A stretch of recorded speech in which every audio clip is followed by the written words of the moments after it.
Because we got to recognize the real foe. That's point number 2. This may be on the test tomorrow night. The foe was demonic. The foe was demonic. When you take time to read verses 22 to 30, you would see that the foe is really demonic. Jesus said, how can Satan cast out Satan? If a kingdom is divided against itself, that kingdom cannot stand. And if a house is divided against itself, that house cannot stand.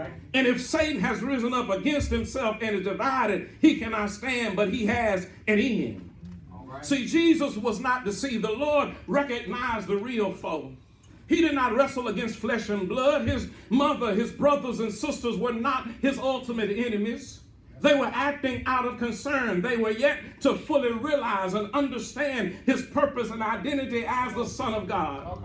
Sometimes we attack people when we really need to be attacking the problem. Amen. The problem is the problem. Yes, sir.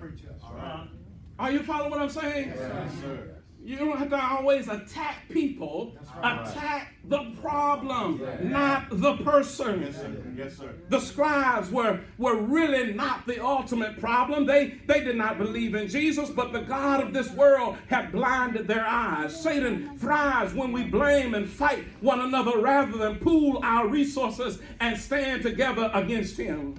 The Lord had been demonstrating his authority over Satan, for Jesus had already bound the strong man. He overcame the temptation of Satan in the wilderness, and these lesser, inferior spirits were no contest to Jesus. They posed no real threat to Jesus. These demonic spirits recognized Jesus as the one empowered by the Spirit of God. Mark chapter 3, verse number 11. Jesus comes with the authority of God to dismantle the domination of Satan. And Satan means enemy. Wherever Satan is present, there will be death, disease, sickness, and pain. And sometimes we really need Jesus to speak to the uncontrollable issues of our lives. Jesus takes authority and rebukes unclean spirits. That's what started all of this dispute and fussing in the first place, was because of Jesus casting demons and casting out unclean spirits of people.